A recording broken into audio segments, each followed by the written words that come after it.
I have way too much energy, guys. This is like I drank way too much energy. Showed up. Anyway, I'm talking too much. Anyway.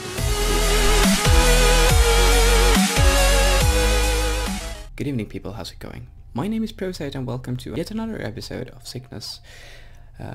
We finished chapter 3, 2. Chapter 3, 1, 2. Chapter 2. We finished chapter 2, and we're heading into the third one now. It's the same day. It's like I edited a video. It's currently rendering, so I thought, hey, I'll just make another video before I go to bed. It's like 20 minutes to 3 a.m. so it's kind of late, but hey, fuck it. So we're going to head into chapter 3. Why am I in skip mode? Chapter 3, Wednesday, September the 7th. After a night of much needed rest and bitter tears, I woke up with my sister's face still buried in my chest. It had taken considerably longer than usual for her to fall asleep, completely throwing off our routine, further drama added to our already complicated lives. Usually I'm the one who stays awake worrying about our future, but last night my body was far too sore to permit such unnecessary extra fatigue. Whatever is going through Sarah's mind, it was enough to force us to switch roles, if only for the night. No matter what excuses she makes, the proof that something is wrong has now soaked the front of my shirt. Dragging my aching body from the bed, I softly removed my sister's arm from my chest and headed to the bathroom. I gave my body another brief inspection, eyeing the bruises adorning my torso as I attempted to access the damage. Wow, that ointment really did the trick. I may be a fast healer, but even I can make bruises disappear overnight. Some of the bigger ones are still present and looking far worse than yesterday, but I'm sure they'll be gone in a day or two. Now if only bruise ointment could fix a broken tailbone. Ouch, Sue. Clearing such concerns from my mind, I headed back to my room and changed into fresh clothes, the kind that aren't soaked in tears. Usually I'd wait for Sarah to leave the room, but since she's still sound asleep, I suppose there's little point. I need to... Guys, do you ever get ear hurt from your headphones? I need to like give my ear a massage. So tell me about your day. Well, I'm massaging my ear. Yeah, that's good. Whatever got into her last night, Sarah's body is really compensating for it. I hope you feel better today, Sarah. You're really worrying me. I racked my brain as I tried to think of all the possible reasons for Sarah's sudden unease, but the only causes I could think of didn't explain her desire to move. If Sarah were simply distraught over our parents' deaths, moving from one rented house to another wouldn't solve anything. Similarly, if Sarah was having problems at school, she'd want to change schools, not houses. The only thing that would be changed upon moving houses would be the commute itself, which...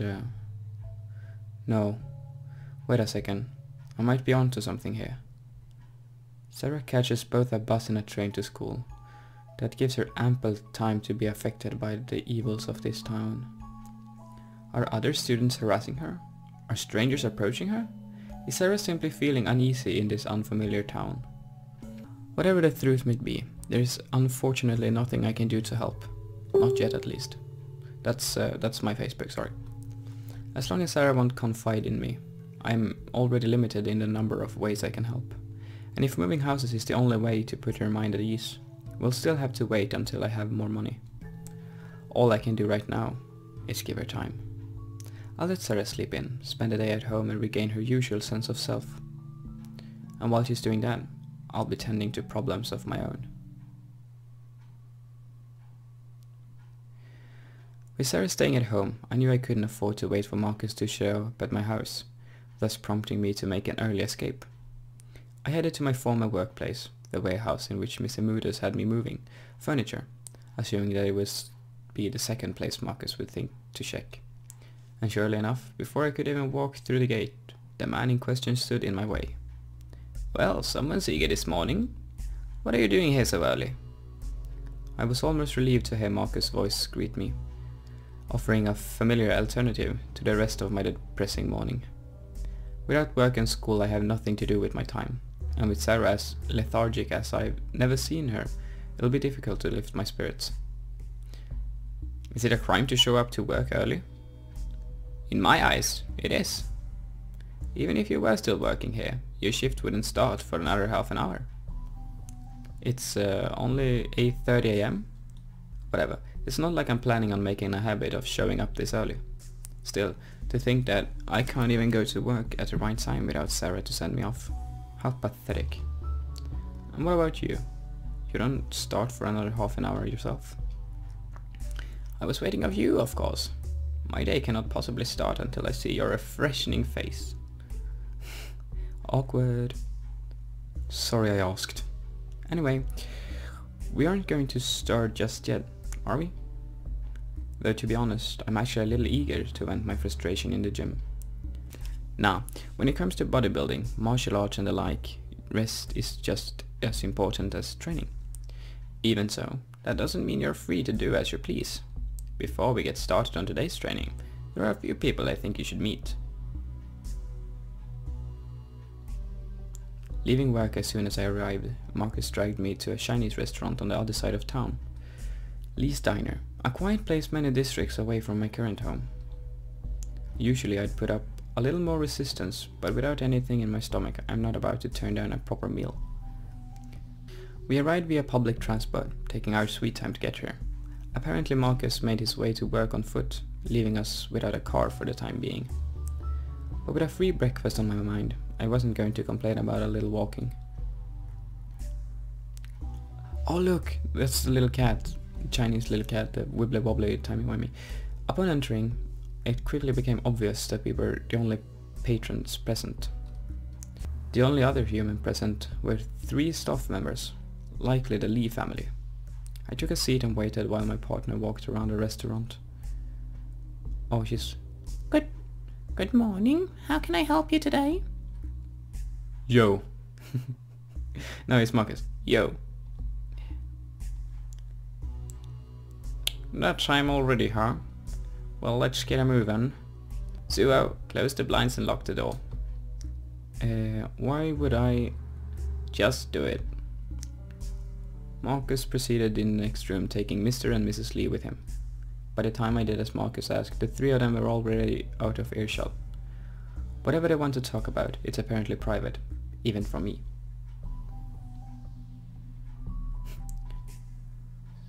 Oh hell, like I'm not gonna listen in.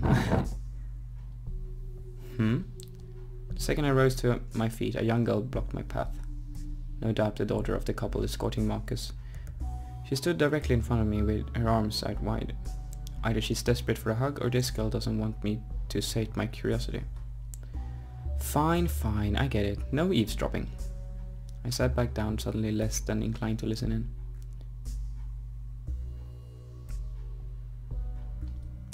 I sat back down, alright. I'm not going to eavesdrop.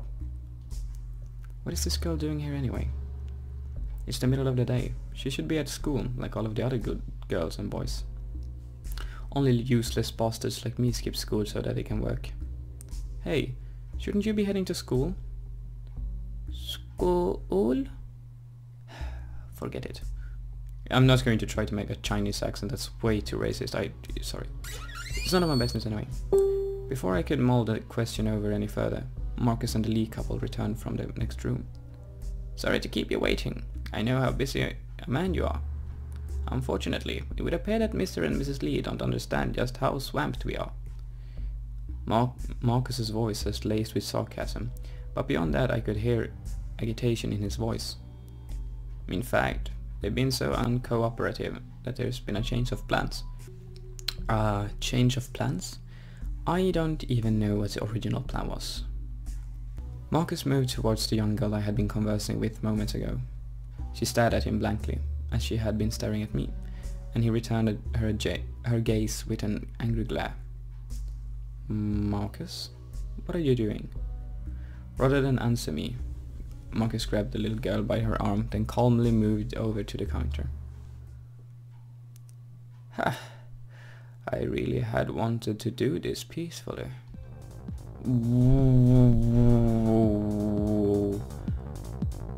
Marcus, calm the fuck down. What the fuck are you doing?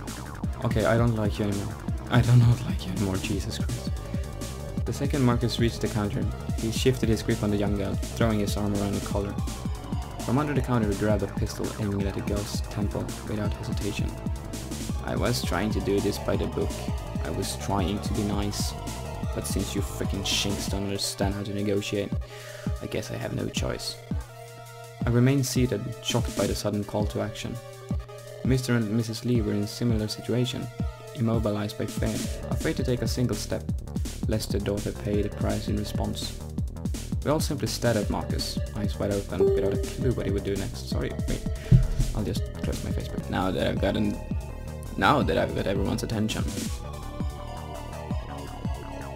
May! Mrs. Lee suddenly shouted out, interrupting Marcus mid-sentence. Please, why are you doing this to us? Just take what you want and leave. Marcus ignored her pleas, violently pushing his gun into May's temple. The instant Mrs. Lee took a step forward. It's so much noise in the background. I'm sorry, guys. It's definitely me. I don't know. Sorry. As I was saying, Suo, get over here and empty the cash register. Hey, we're robbing them. We're settling a debt. Now get moving. Despite my hesitation, I did as Marcus said. I pushed past the worried parents crumpled on the floor, and made my way over to Marcus's side. I'm sweaty. This is so intense. What the fuck is happening? I opened the cash register and placed its content in a takeaway bag, counting the money as I did so. Marcus, there's less than 100 in there. Hardly worth committing an armed assault over. I figured as much. The real money is in the bag. Am I right? Mr. Lee looked away as Marcus asked. Real money. Real money, sorry. I'm so confused. This restaurant is just a front for Mr. Lee's real business. In reality, Mr. Lee here is what you would call a money launderer. Unfortunately for him, he has also a nasty habit of gambling, and as it turns out, he fucking sucks at it. Now, let's try this again.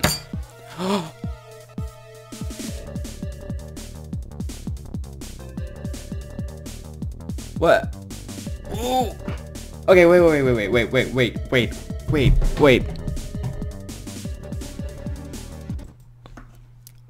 What the actual fuck?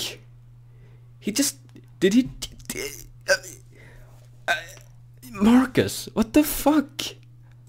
Okay. No, May. Bring me the real money. Marcus pistol whipped May, sending her straight to the floor. Oof, I thought he shot her. Jesus Christ. He then pointed his gun straight at the back of her head, telling her parents exactly what they needed to do. Despite her panic, Mrs. Lee broke free from her husband's grasp, showing no hesitation as she did what Marcus asked.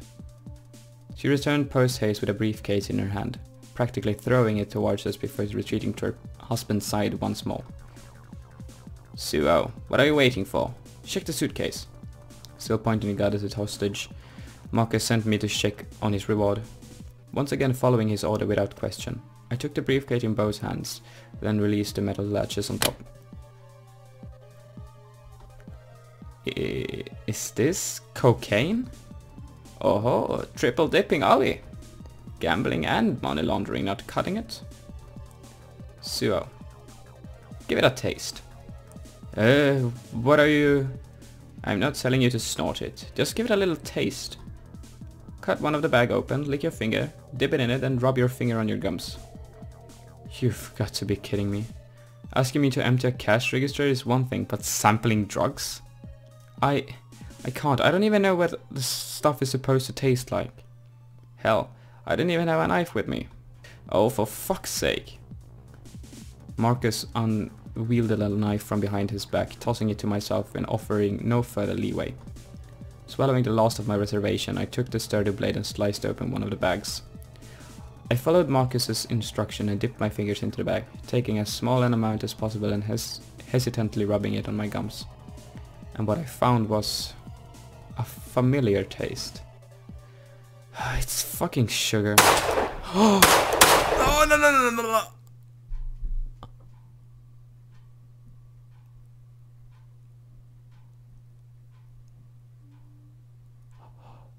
Oh my wait. What the fuck just happened? I'm getting shivers down my back. What the fuck just happened? Jesus Christ, I thought it was... Oh my... Whoa, okay. Pause. Jesus, wait. I thought it was going... It was... Oh my... Okay, fuck it, let's just keep playing. Without saying another word, Markus put a bullet through the backs of May's skull. He then followed up with a shot to Mrs. Lee's chest and ended with a bullet through Mrs. Lee's forehead. Mr. Lee's forehead. In a matter of seconds, he wiped out the Lee's family, quickly murdering them all without a moment's hesitation. And as the corpses lay before him, Markus calmly grabbed a paper bag full of cash, then waltzed into the next room as casually as ever. What are you waiting for? We aren't done yet. Keep an eye out for anything valuable. Got it?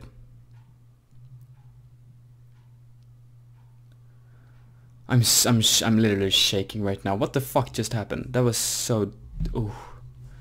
So dubious. After scrounging up whatever cash we could find within Lee's diner and ordering 3 corpse removals, Markus took a seat on the opposite side of the room, gesturing for me to do the same.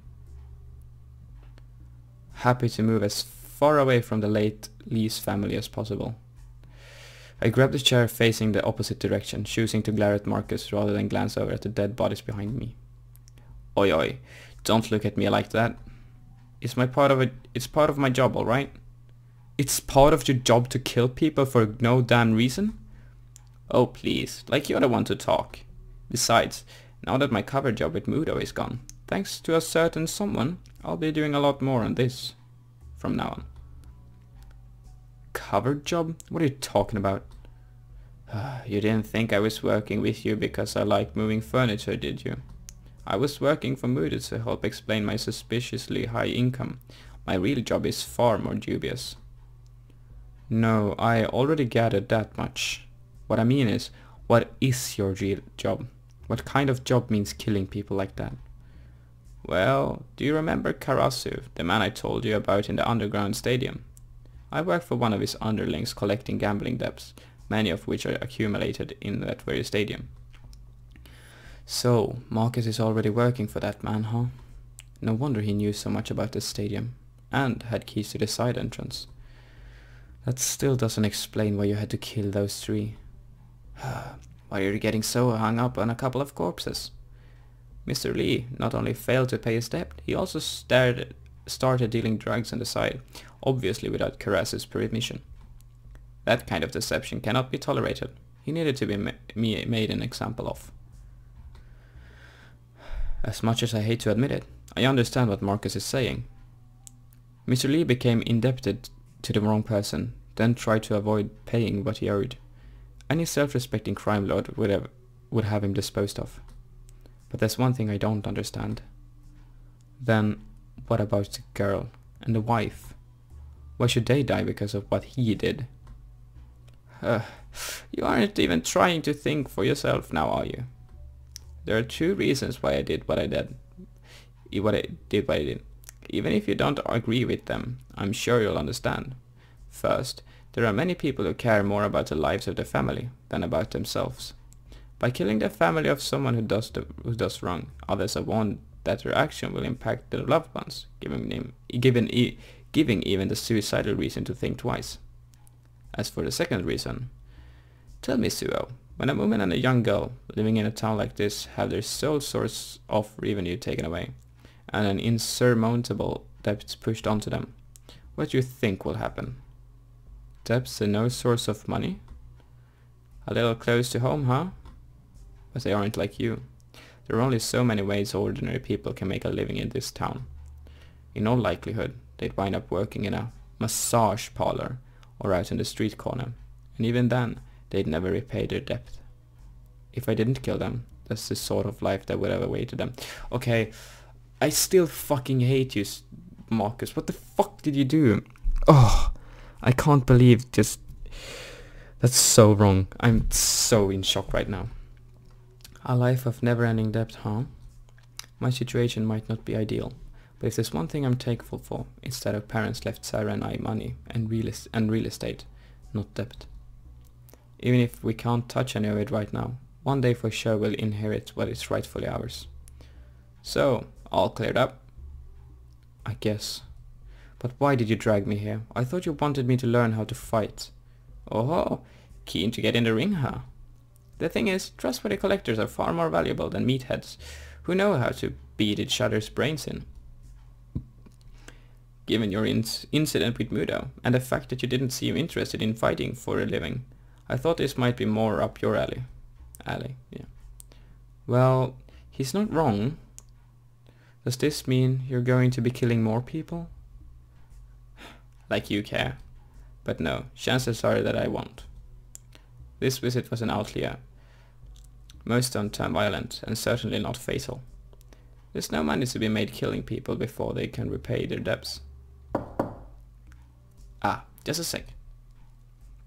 Marcus left the table and headed for the door, letting in a familiar face. Honestly? Again? Already? This is the second time you've called me out this week. You gotta learn how to deal with this shit yourself. Now, you should be flattered that I find you reliable enough to count on. I'm ecstatic. Now where is...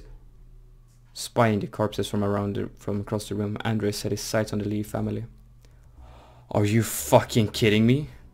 Removing a single, relatively unscattered corpse in one thing, but those two are bleeding everywhere. There's a third one behind the counter. God damn it, Marcus. I don't want to scream, I don't want to wake the whole house, I'm sorry. Okay, I need to breathe out. That event was... I have no idea what the fuck just happened. It's... Jesus Christ. Guys, breathe out.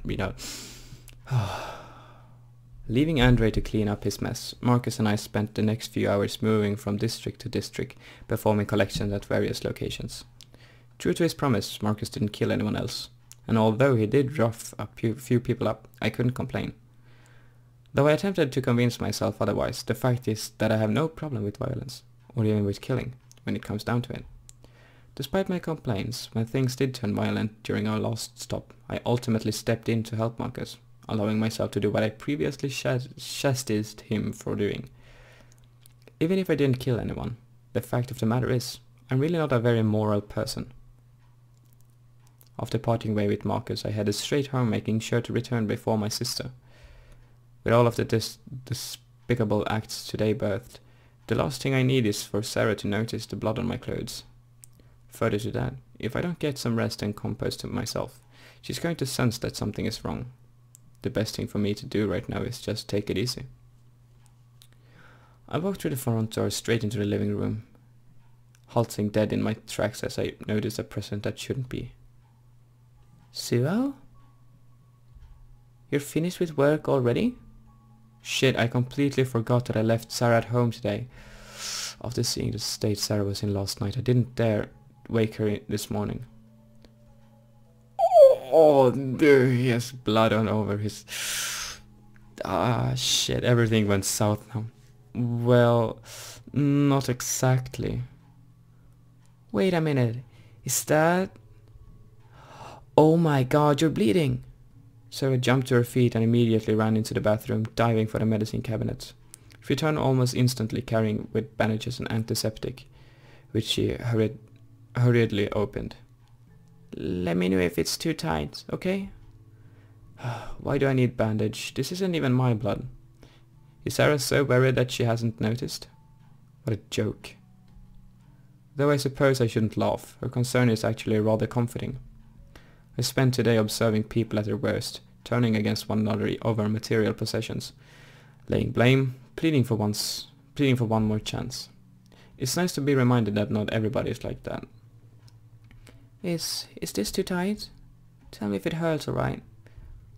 Relax, I'm fine, it's just a little blood. You don't have to... No, I do have to. let me fix this. I'll be done in a minute. I guess Sarah isn't willing to listen to reason. She's going to tend my injuries, and I have no say in the matter. Maybe this is for the best. I don't like to see Sarah worried, especially when it's my fault, but it beats the depressed state she was in this morning. I'll take worried Sarah over depressed Sarah any day. Is that the end of... That's the end of episode 4. Episode 3. There wasn't... Were they even a single choice in this chapter? Oh, 13 days later. We'll do this. 13 days later. Tuesday morning, September 20th. I don't think there was a lot of choices in this. This chapter is... Okay, this chapter is now my favorite. It was so much happening, and it's such a short term. Everything just escalated real quick. Okay, this game just got a lot more interesting. It was interesting before, but now it's like, Jesus fucking Christ, what will happen next? So I'm going to leave this here. We have like one chapter. Oh, this is a demo, by the way. The game hasn't coming out yet. It's like it comes out the 20th of January or something like that. I'm so shaken up. I'm so hyped about this game. Anyway, we'll save the game on this one. Thank you guys so much for watching this video. If you liked it, leave a comment down below what you want to see else or what you want to see more, and or give it a like and go with the flow. My name is Prozite, and thank you for watching this video. Cue the outro.